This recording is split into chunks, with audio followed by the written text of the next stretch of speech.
Trumble is one of the owns and operates one of the 6 farms, I believe, that make up Local Harvest, which is a multi-farm CSA based out of Concord. And yeah, to those of you who weren't on earlier, I just think they have developed a bidding model over the last couple of decades. And it has really proven itself to be one that works for their farms. And when I heard about it, my ears just really perked up. I know that this group is kind of the crop planning code. Cracking it is always in the back of my head of what Jameis had said a year and a half ago. So I think this is me trying to provide resources, provide just an example of what's out there and what's in our state, of a model that's happening. And I think it's intended for inspiration. And we do have a good chunk of time. I mean, we could probably go up until 10:25, 10:30 or so with just discussion. So we're going to have David kind of kick us off. I'll have him introduce himself and maybe just feel free to explain kind of some things that we went over yesterday for 10 or 15 minutes. And then we'll just open the floor to kind of a discussion, any questions that you guys have, and just, I guess, have in the back of your minds just how a model like this could ever potentially be adapted to the food hub world. So David. Hi. Do the other folks that are here want to just say what their food hubs are like? It might help me just make sure I say things in a way that would be useful. I don't know everybody. You want to do a quick round, just name and the food hub. And then we'll just have you guys kind of popcorn it. Maybe Evan, you want to start? I don't know if he's there. Oh, maybe not. Maybe McKenna? Yes. Hi, I'm the director at the Food Connects Food Hub in Brattleboro. We're a wholesale aggregation and distribution food hub. So yeah, wholesale quantities, vendors that can meet that supply. And Melissa? Hi, I'm Melissa. I'm with Taproot up in the North Country. And we have a marketplace, like a retail marketplace style. Where we work with local farmers up here, where they have places they can sell their products retail wise. And Lauren? Hi, Dave. I'm a co-executive director, co-founder, Kearsarge Food Hub, Sweet Beet Market. I kind of also oversee operations and finances. Great. Jameson?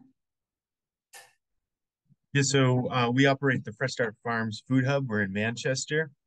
We have a small retail space here, the only double up food buck store in Manchester. We do an online CSA, and then we do some partner wholesale, strategic stuff. And then I don't know if Evan's around. If not, I can say Evan's the director of the Three River Farmers Alliance based out of Fremont, which is co-owned by, what is it, 3 farms? 2 farms? 3 farms?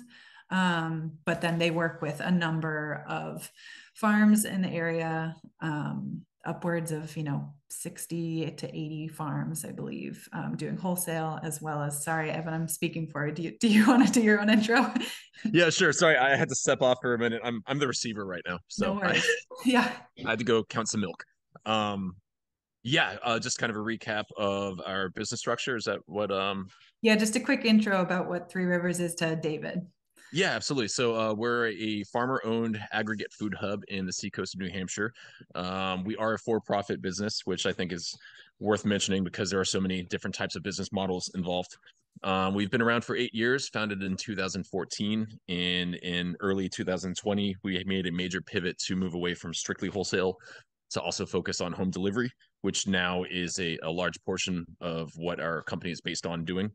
And I think that pretty much from the very quick standpoint summarizes it all. But great. Oh, that's great. Thank you. Quite a wide range of food hubs for sure. Yes. So I am a small vegetable farmer, have been certified organic for I think 37 years, and have been a CSA farmer since 1990. I've also been a farmer in the Deep Root Organic Truck Farmers Cooperative Wholesale before I started a CSA. That was an agricultural marketing cooperative. Then I started my own CSA, and then eventually helped start Local Harvest CSA, which is, as Caitlin said, a multi-farm CSA with 6 farms. We are incorporated as an agricultural marketing cooperative. So what I thought I'd do is just tell you a little bit about Local Harvest CSA, and then I got 4. Caitlin and I had a nice long chat yesterday, just going over what would be useful. So I'll talk about our bidding system, our pricing system, our legal system, and then how we try to accommodate, say, like new farms as opposed to established farms, or small diversified farms and big farms. How do you accommodate different types of farms into your system? So Local Harvest this is our 21st year this year of actually selling produce as a CSA. The first year before that, we spent a whole year just meeting once a month, ironing out everything. We did our articles, our bylaws. We made a marketing agreement, a bidding system, a pricing system, quality standards, unit standards. So just try to set up the rules, and it allowed us to get to know each other. And so we were able to put a system into place that would be something that we could stick with. We go for 26 weeks. We have a spring, a summer, and a fall share. There's 6 organic farms, certified organic, and we have a main pickup site one day of the week, and then another day of the week we do satellite deliveries to a number of places. One interesting, or maybe a small note, is that for a couple of hours, we take possession of the produce. So basically the farmers don't sell to the consumer, they sell it to us, and then we sell it to the members who, just like a regular CSA, buy a full year share, and we try and give them their weekly value every week throughout. So the unique thing that might be helpful here is the bidding system. So I'll go right into that. We base this on a 3-year rolling average of your actual sales to the CSA. So if the last 3 years you sold 2,000 pounds of onions, 600 pounds of onions, and 2,000 pounds of onions, you had one bad year in there, you would add those numbers up, divide by 3, and you'd have a bidding right to that number this coming year. We generally say that we bid yearly, but we buy weekly, obviously, because we're trying to get a box of vegetables out to the CSA members every week. So while that bidding right exists on an annual basis, you still have to offer that stuff to the CSA every week in order to make that work. Otherwise, you can't just come in at the last week and say, oh, I got 2,000 pounds of onions, and expect the CSA to buy it all on the 26th week of the year. It wouldn't work. So the yearly bid protects the farmer. If you are used to growing this crop, you're counting on this market for that crop, you know that you'll have a market for it. The weekly bidding protects the members of the CSA because they get a diversity of crops. They get a wide range of items. It's one of the benefits of multi-farm CSA as opposed to a single farm CSA. It's just hard to grow everything reliably every year all by yourself. There's a tremendous burden on the farmer. It can be very stressful. If you're working with other people, it allows you to guarantee your customers a wide range of items reliably, consistently. So that's kind of how the bid yearly, bi-weekly works. The bid is enforced basically proportionally. So let's suppose that make it simple. Let's say 2 farms. One farm has a bid of 200 and one farm has a bid of 100, and they both offer a lot of that product for this week. The farm with the 200 would get 2/3 of what we buy, and the farm with 100 would get 1/3 of what we buy, so that you proportionally do that up until your bid is met. Once your bid is met, then you let the other person finish up their bid. And after that, it's all equal opportunity. Caitlin asked me yesterday, right around this point, do you try to have one farm or many farms on each crop? And the answer is basically, it kind of works its way out over the years because everybody has a good year and a bad year. But having a couple of farms is better, we find, for the really important crops, because you can't have a year without essential items. So having a couple farms growing it in large quantities means that you will be able to guarantee your customers that you have those crops. Another question came up, which was whole season Or how do you break it up? The bids, we have separate bids for the spring share, for the summer share, and for the fall share. Kind of compartmentalizes it, make sure that we get those items when we need them. If you had a whole year bid and somebody came in at the end, like I said, it wouldn't work out. So this makes sure that we get those items as we go along. Even within that, we'll break down the bids. Like carrots, we have an early, a middle, and a late carrot, again, to make sure we're trying to incentivize production of carrots early in the season, because it's nice to have carrots early when you're trying to get away from having just greens. With tomatoes, we do a greenhouse tomato to start the season. Then we go to what we call tunnel tomato. Then we go to field tomato. And each of those has a different price. Obviously, the greenhouse one is the highest. Just kind of we're trying to mirror the marketplace. If you have early tomatoes in June, you should be getting more price because you're running a heater to get them. We also have a separate price scale for heirloom tomatoes because it's a way of incentivizing diversity. You can't get the same yield of heirlooms that you can out of a standard field or greenhouse type tomato, but by paying more per pound, we incentivize our farmers to bring those. Potatoes, we also do an early, a middle, and a late, and early potatoes are at a premium because you're sacrificing some yield if you're digging potatoes before they be completely sized up. And we also have like a higher price for fingerling potatoes. With carrots, we have different prices for bunched and cut carrots. Again, the bunched carrot means you're getting an earlier carrot. It's obviously fresh because it's still got the top on it. And you can't harvest it mechanically or, like that. Storage carrots or cut carrots are at a different price. So that's one difference with that. We also have separate bids for our delivery site where people come and pick up from us, and then our satellites. And the reason for that is that we had just been doing one site when we started. About 10 years into it, we started adding satellites. This was an opportunity to view this as a new market. And so we thought, all right, this, instead of tagging along with this 3-year rolling system, we'll start a whole brand new data collection set. Equal opportunity for everybody. This meant that everybody who wanted to expand their production through the co-op had an opportunity to equally with everybody else get into it as a new market. So whether you're doing CSA or wholesale, you could look at it that way too. If you're trying to incentivize helping new people who are joining your group have a chance to get a share of the business, you could say, when we go into a new market, that's going to be equal opportunity. So it's a way of helping the new farmer, whether it's a young farmer or an old farmer, but if they're new to your group, it gives them a chance to get into it. And, to build some rights. So in that case, we waited 3 years. We just collected data for 3 years, and then we had our first bidding rights. So by the time we were going into year 4 with the satellites. So that's kind of the bidding system. I can come back to it in more detail. The price system, we set our prices at the beginning of the year for each crop. We sell everything in units because we're trying to make sure that every CSA customer is getting their fair share. So like we'll order for the week, it goes out as a long document, but it says, for the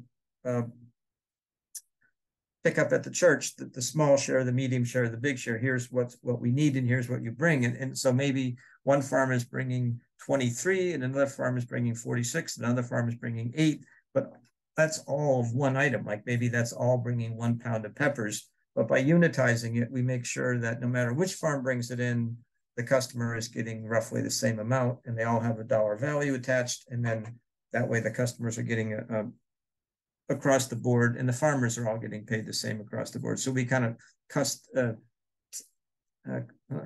we standardize the prices. In the winter, we go through and adjust the crop prices. Some years we go through and do a crop by crop analysis and say, this crop is just not getting enough. And it's because a lot of our growers do farmers markets as well. So they really know what the fair pricing is.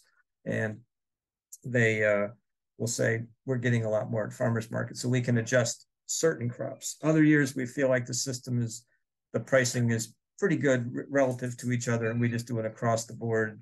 Every crop is going to get the 2% or 3% or whatever increase. We work on it, but we have the set prices going in. There are some exceptions to the rule. During the season, the production manager, that's me, can adjust the prices for cause up to 10%. So like if there's some reason we want to pay more for a certain item, Or we can make a deal. If somebody says, look, I've got lettuce, but it's not going to size up according to standards, which happens a lot in the summertime, we'll say, all right, how about $2 a head instead of $3.25 a head or whatever? And that way the farmer can sell it and we value it accordingly so the consumer isn't overpaying for that, basically. But those are like, we can adjust prices, but we don't like do that all the time on a random basis. We have set prices and we make exceptions. Third thing is on the legal structure. We're set up as an agricultural marketing cooperative under New Hampshire RSA 301.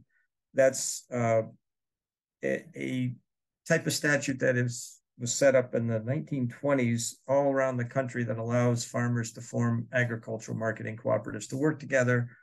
It's one vote per farm, regardless of size of contribution to the business. By statute, we're a nonprofit, but we're not a 501c3 tax exempt nonprofit. Somebody makes a donation, they don't get a tax deduction for it. But we're statutorily nonprofit for other types of purposes. And what I said to Caitlin was, if you consider a big circle as food hubs, inside that big circle, there's a smaller circle of agricultural marketing cooperatives. So we're a type of food hub, but I think probably most food hubs nowadays are not agricultural marketing cooperatives. They're of the various types that you all have identified this morning. It sounds like each one of you is a little bit different. So the other thing about a cooperative is that it functions like a conduit. So just think about a metal conduit, 10-foot long conduit. The money comes in and the money goes out to the farmers. The co-op just exists to help get the money to the farmers. Its goal is not to make a profit. If you do make a profit, then you can put some of that money into your equity account where you could make long-term purchases. And like Fedco Seeds is not an agricultural marketing cooperative, they're a consumer cooperative, but the same sort of thing applies. You are basically letting them keep a little bit of your money so that they can build that big warehouse for their seeds up at Fedco Seeds. And there's a whole lot of other rules that go into cooperatives, patronage dividends and so forth that we don't really need to get into. But anyways, it's just to point out that it's a different structure.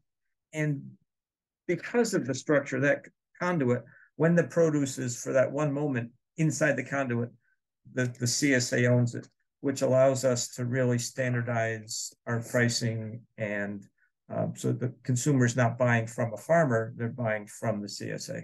And so the farmers have to standardize their production to meet that. Now, that doesn't mean that my tomatoes have to look like somebody else's tomatoes, but I still have to bring in what we determine $5 worth of tomatoes is, whether it's a pound or heirlooms might be worth more and so forth.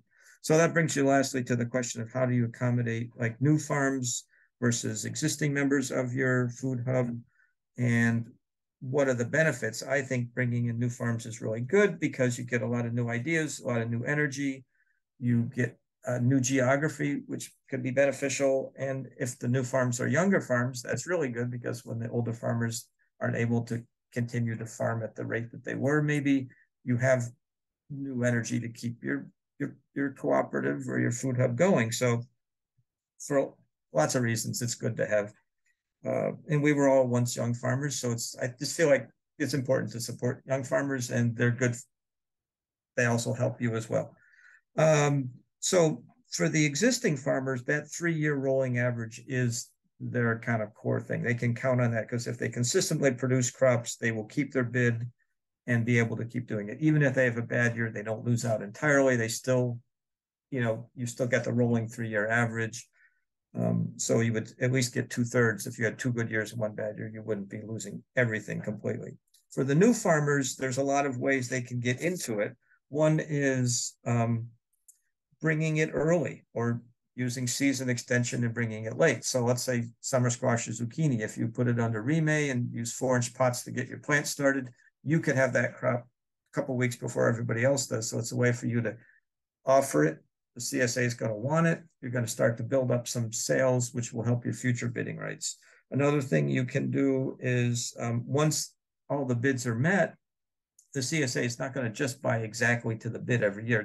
Every year is different. So if there's over purchasing of crops, once people meet their bids, everything after that is equal opportunity. So that's another chance for new farmers to get into the markets and build some bidding rights. They can offer brand new crops, like maybe they're growing items like ginger or things like that, which other farmers aren't growing. So that's a chance to build up some bidding rights there. And then lastly is like new markets. Like I said, when we went into satellites, we viewed that as a whole new venture. It's a chance for everybody who didn't already have a lot of bidding rights to expand their bidding rights because it was new territory. And you could apply that same logic to a wholesale food hub as well. I think the key thing that I want to say about all this is just is like, really, what is the goal? It's like, if the goal is to make it a market that you want your farmers to commit to, then all of your decisions on bids and prices and quality standards can be made to encourage it to be a committed relationship rather than an opportunistic relationship. Whereas if you're not really worried about making it that kind of committed relationship, then you would set up different policies that would be less worried about tailoring it to commitments and long-term relationships and just keeping things moving. But that does come at a price to the existing members. If you're going to really be making policies that make it easier for new people to come in and get some turf, there's oftentimes resistance from people who are already in something and saying, well, what about me? They're taking away my turf. And I think the answer to that is that if this is the pie, if we make a bigger pie, even if percentage-wise you're losing a percentage of turf, there's more pie for everybody to go around. So, but you got to have to sit down and go through those conversations and convince people that that is indeed what you want to do. So you can do that by avoiding price competition. So if everybody has consistent pricing, then you're accessible to everybody. If you have farmers selling directly to consumers, somebody who can produce a crop a lot cheaper is going to be able to outprice, lower price other people just because of cost of production. Whereas that small farmer is growing carrots and using a pitchfork, like me and all that, their ability to sell thousands of pounds of carrots is going to be harder. Whereas somebody who might have completely mechanized the harvesting system and maybe using a giant flame weeder and so forth has found a way to produce carrots 50 cents a pound cheaper, we can never really compete with each other. So maybe there's a way to differentiate your markets. Like we have the bunch carrots and the storage carrots. Maybe you have different ways of saying 5-pound carrots are expensive, 50-pound carrot bags are not, or 25 and 50 pounds are much cheaper. But wait, if you think about it and say, we want to bring those younger, smaller, more diversified, whatever, new farmers into the group, we got to find a way to make sure our pricing system encourages that rather than discourages that. And then bidding rights is another way to do that. So I think that's just kind of a quick overview. That's awesome. Thank you so much, David. Yeah, I think two things I want to just say real quick, and then we'll dive into taking people's questions and discussion. Just to connect the dots, and I'm sorry I should have done this at the beginning, is David Trumble and Local Harvest was one of these food hubs that came knocking on our door that we discussed in our last quarterly meeting as a potential new partner to enter this MOU. Through, a lot of relationship building, David and I on the phone back and forth, I think Local Harvest decided to, at this time, just didn't want to commit to, the time commitment that is the quarterly meetings and things like that. But we definitely left an asterisk for, you are a food hub in the state of New Hampshire, let's partner however we can. And I think I was just really inspired by this model. And it's like, well, why not share the love? And, I gave plenty of opportunity for them to say that this was their secret sauce and that, but I think David kind of welcomed this with open arms and wanted to share their ingredients. So just thanks so much. Again, I am really inspired by this model. And again, just in summary, I think one thing that I've always found through my work with food hubs is this kind of classic situation that happens where we create an online ordering platform and farms start posting their carrots, and everyone's growing carrots at the same time. So it's kind of the issue of, you're then asking your wholesale buyers to scroll through, 12 different options of carrots that might be in all different case sizes, things like that. But then you also are opening the market when you have this kind of free form market You have farmers able to see everybody else's prices, and the only way that they feel like they can get in the foot in the door is if they're just, 10 cents lower, 20 cents lower. So you kind of enter the situation where your farmers are competing with each other rather than this potentially more collaborative way of lifting those prices up collectively. So anyways, just want to open the floor now and see what sort of discussion people want. I don't know if anyone has questions to start with David. Yeah, Jameson.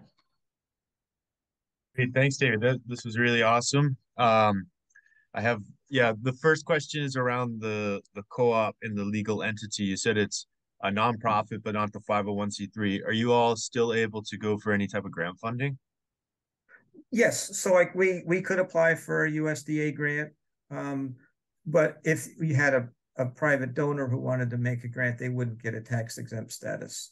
I see. And we're not precluded from filing. Those are two separate legal questions. Like just by this statute 301, we're statutorily considered a nonprofit. We could apply to, and certainly in your case, I think it would make sense. You could, if you're not already a 501c3, you're not precluded from doing that. I'm just saying we're not automatically. That's a state law, whereas the 501c3 is under federal IRS law. So I see. Okay.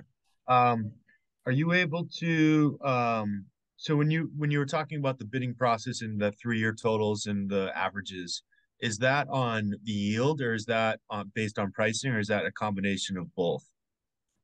So everything is unitized. So it would be pounds or bunches of each crop. Yeah. So if you historically, grow the most carrots for 3 years, then you automatically get the first bid on those carrots. If you want to not first bid, proportional bid. So okay.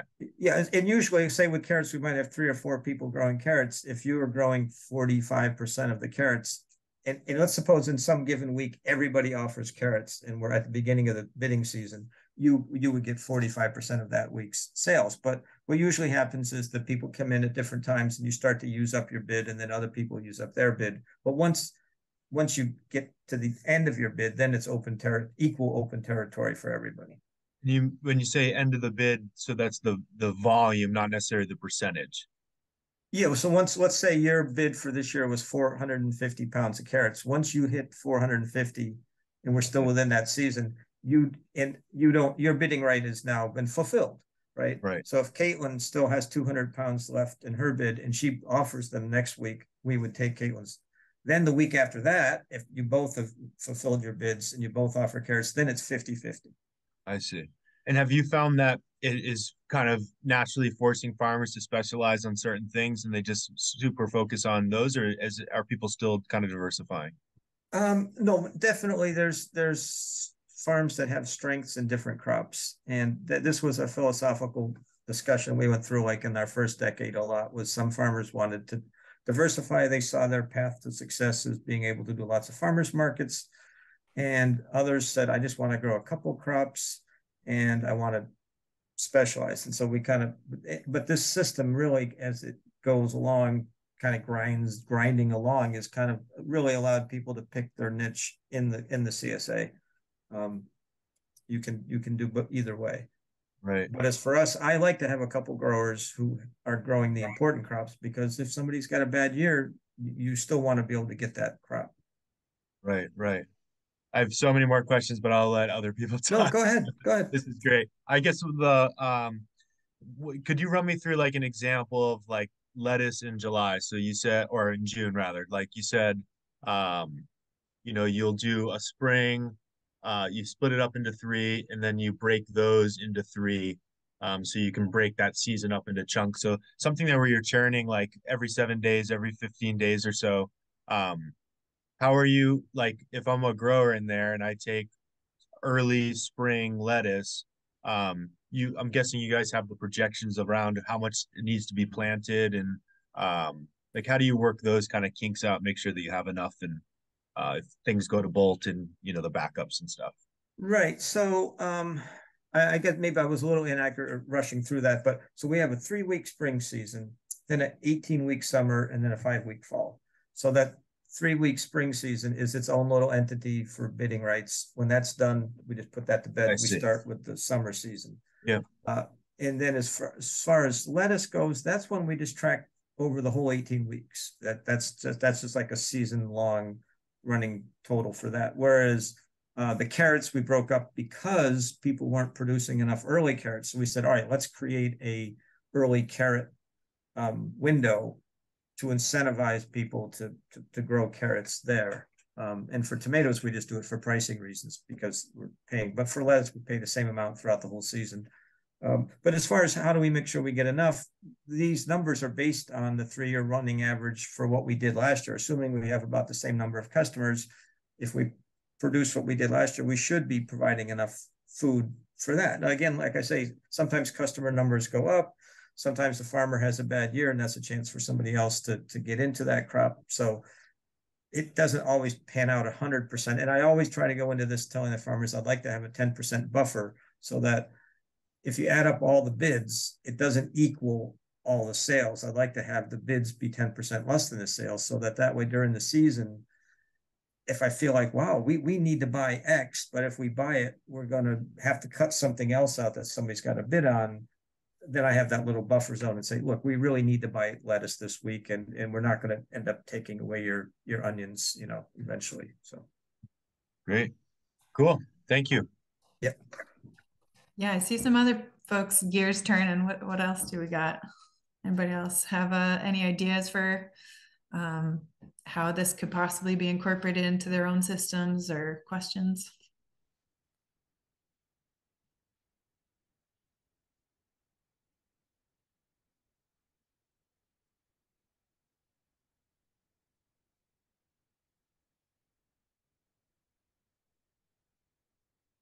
So I just ask a question. How do you say, like Melissa up north, how do the farmers, do they just offer you what you have for a week, or do you kind of like contract with them before the season, or?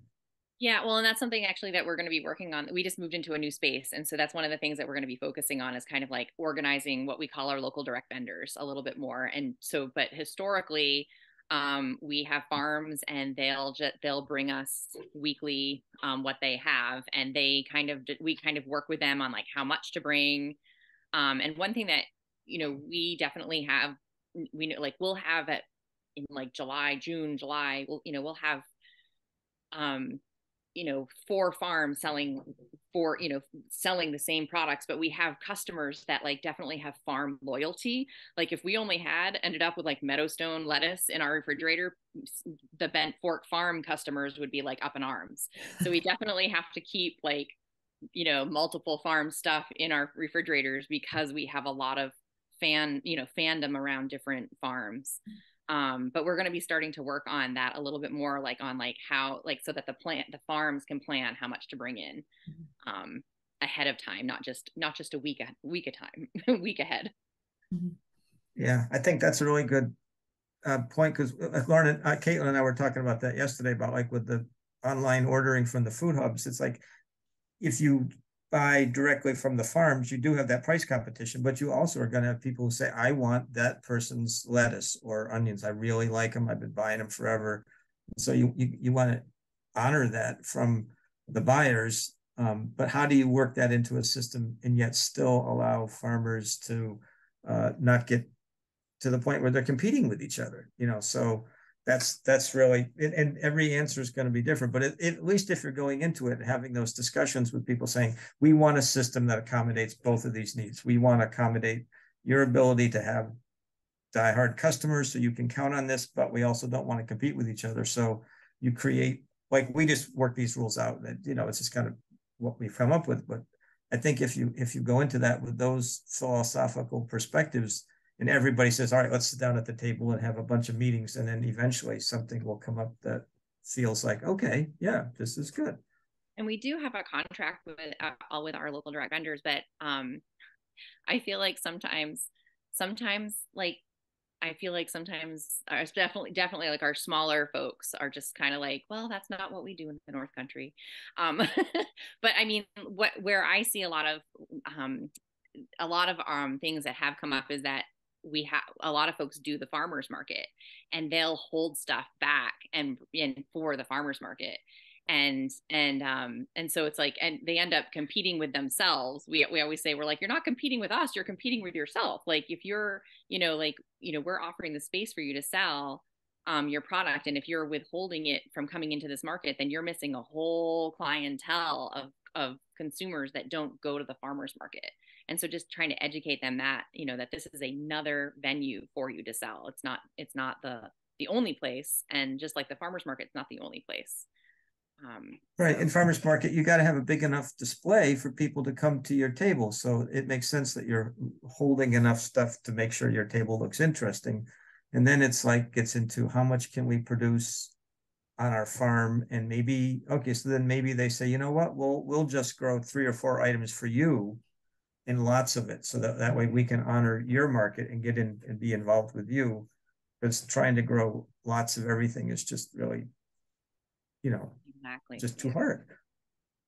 I feel like this always goes back to this perennial problem of farmers not knowing what the cost of production is, or like very few really do that work. And I know that it's I feel like at this point, like if some research student or something wanted to take that on, so it's like New Hampshire specific, even just to give,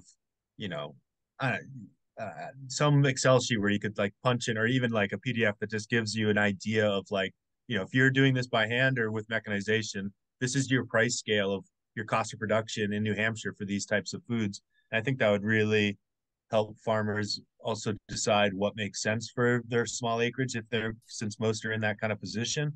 But then also like how we don't, rather than collectively set pricing, which may, ethically have some issues, but if we all really know the cost, then at least we're not going to be undercutting each other, like in those terms.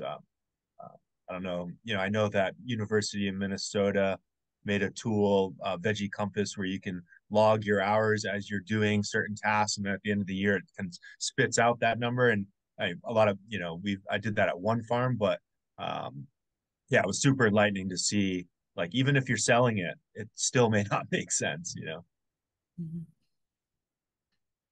Yeah, and there's always the question of, when you have a CSA kind of retail-based home delivery, that price point is going to be very different than a wholesale dropping off to a restaurant or a hospital. So, having some sort of diversity on price point can be important too. I think, especially to food hubs who have are catering to both. So figuring out if there's a way to accommodate multiple price points. This is our wholesale price point, which may cater to more mechanized, larger scale farms. And then this is our retail price that might be more catered towards our home delivery or our retail space sales.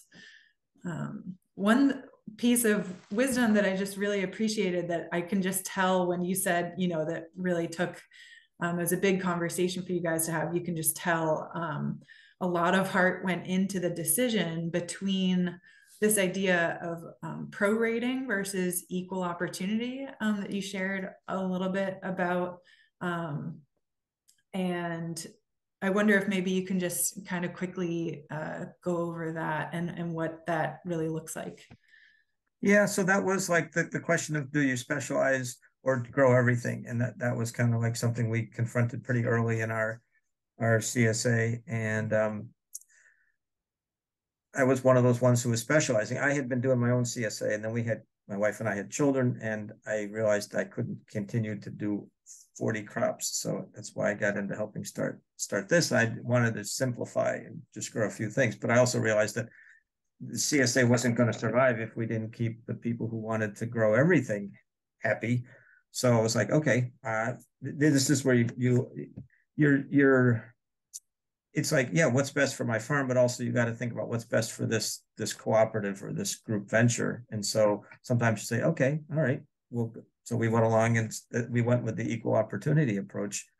And I think it has proven to be a good thing, because it really allows people to to do farmers markets and do this. And the other thing I was going to mention too was you're talking about wholesale pricing. Like our prices are probably about what people get at farmers market, but we take out a commission, you know, so you're getting less than you would. But it's kind of like a wholesale sale from a farm's point of view, because you know at that day you start and bag up 100 boxes of this, bunches of this or whatever. You're selling them. You don't have to wonder if they're all going to go out the door. So it kind of combines that wholesale retail together. And I, you know, if you obviously a storefront has to have some sort of a markup. I don't know, Evan, if you guys take a commission or how you get paid for your stuff. Yeah, it's all the farms list their inventory availability and pricing directly through the storefront, and there's a built-in markup on top of that for anything that's sold. So the markup goes to us for handling the logistics, but ultimately the farms sell everything directly to the customer. They receive their pick lists of what has sold within a certain order period, and they deliver everything to us as a wholesale drop, basically pre-portioned to the increment in which it was sold, and then we handle all of the expediting and aggregation of all the boxes for home delivery and send it from there. So there's a different markup for wholesale and there's a different markup for our direct-to-consumer sales. The direct-to-consumer being a higher markup, being that the overhead expenses are far greater to be able to handle those logistics versus the lower of, hey, if we've got 50 wholesale stops in one day between 3 trucks, that's all it takes to move that. It's done and done. So, I'm curious. If an individual consumer wants to buy cherry tomatoes from a farm, that consumer pays them on the online storefront, but they deliver it to you and then you aggregate it with whatever the peppers and lettuce they're getting and deliver it to that person's house. Yeah, so the customers can shop our online storefront a la carte, if you will, knowing that there's an end to the order window on a weekly basis, and any order placed before then will arrive on their designated delivery day altogether. So from their perspective, they're shopping from one marketplace. From the producer's perspective, they're just getting a pick list of exactly what products of theirs sold in that order period, and then they deliver to us those quantities, and then it's up to us to make sure that the orders are packed accurately between our 50 to 80 producers for all of our customers to go from there. And so the sales all go through that. So, what's that? Do those producers all have different prices? Yeah, they are all in charge of their own pricing and everything else. They're aware of the markup that goes to Three River. In fact, the module is built so that when they enter their pricing, they see exactly what the to customer price is, and they're allowed to toggle that however they feel fit. So we have run into an issue that, you know, is being talked about here, where a lot of the farms come to us asking what they should price their product for. And it's like, we don't know your operational expense. What do you want to sell your product for? And it's remarkable to us how many of the producers don't really know. So there is a level of competition that happens between them. And the only way we really kind of try to mitigate that on our end is early spring or late winter. Like right now, we're starting to have crop planning meetings with all of our producers, where it's less of us saying, hey, there's great opportunity here. It's more of us saying, we already have 5 people that grow carrots, so consider other crops within that time frame. Or, hey, the shoulder seasons, we always have a shortage of greens here. Is that something you can accommodate? But it's less about actual pricing. And because of that, it tends to be where if we have 3 producers selling the same product at any given time in our storefront, they all tend to do pretty well. If it's above that, it's oversaturated, and no one particular producer is doing well enough to really be worth selling that product through the storefront. So we do try to mitigate that a little bit, but the pricing is still up to them. And I suppose there is some inter-hub or inter-farm competition in the pricing, but for the most part, it's a tight-knit community, and there's no real gouging going on.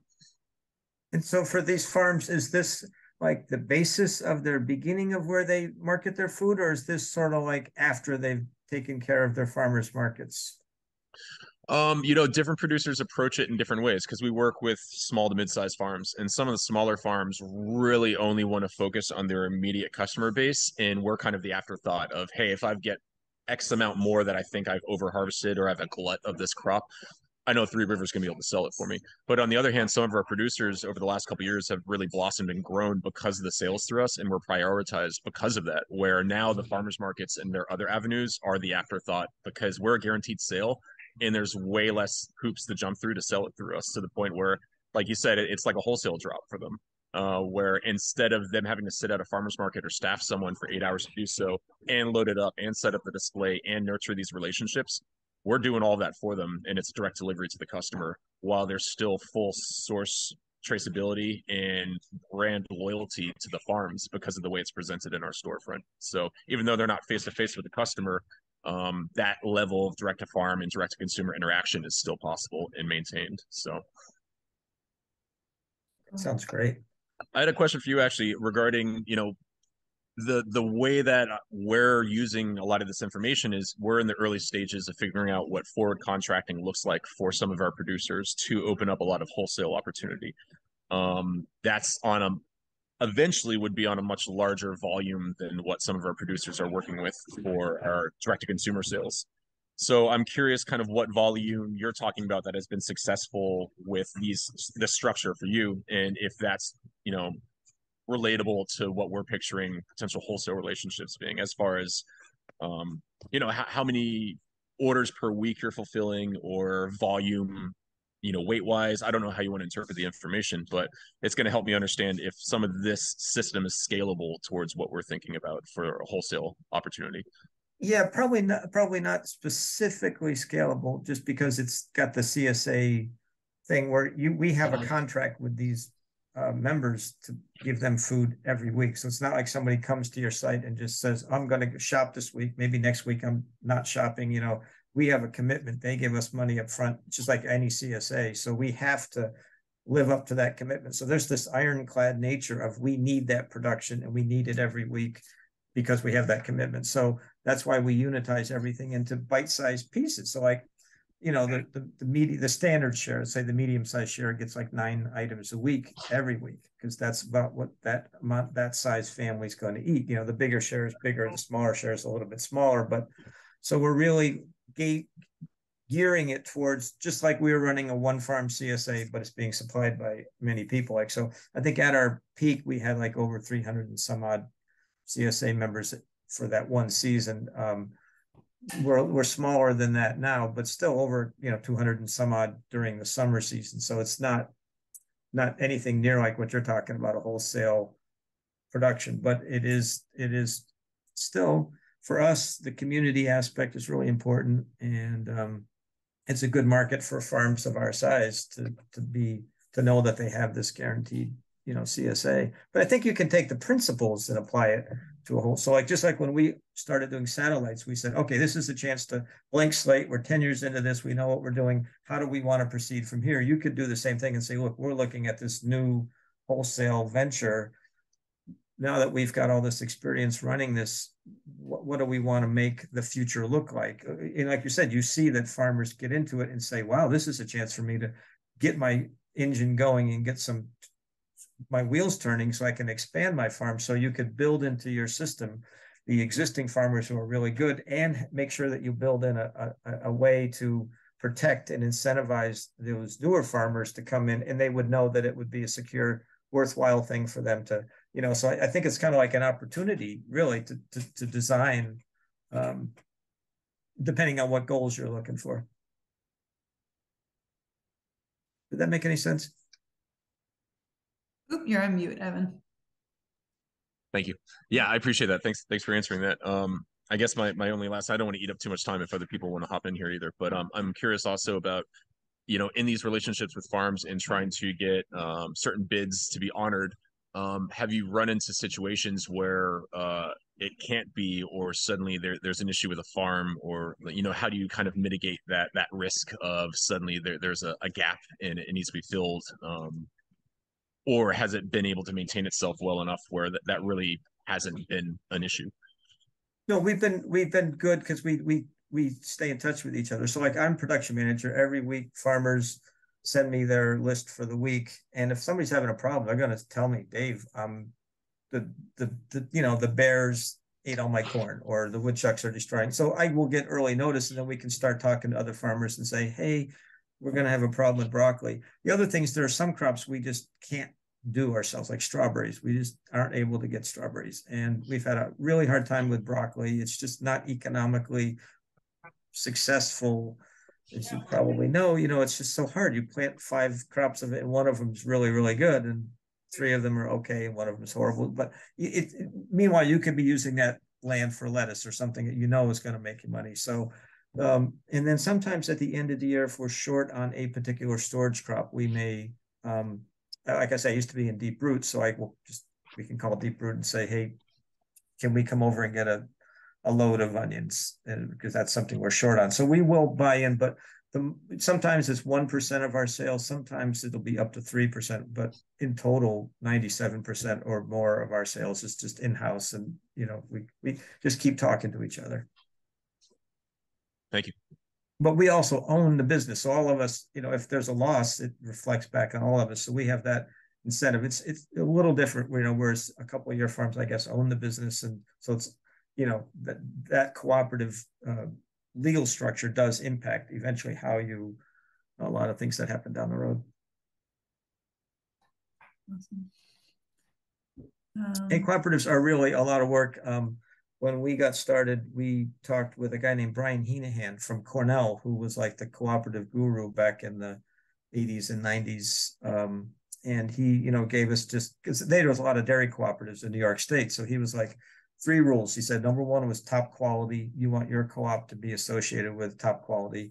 He says, 2, take out a big enough commission to run the business. Your farmers are going to not want that, but you need to do it because you got to be making sure that the cooperative has enough to run its business. And he said, number 3, just make sure you hire good people to run your business because they will be the face of your business. So we just kind of followed those 3 principles, all along. And it was really good advice from him. So.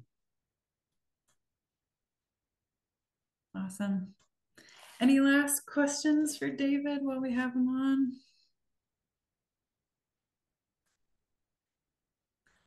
All right. Well, thank you so much, David, for your time. I just, really appreciate it. I'm glad we ran overtime. Honestly, that was designed into this day, just hoping that people would find it valuable. And I think with the questions and discussion, it's easy to see that people are definitely taking away what they will.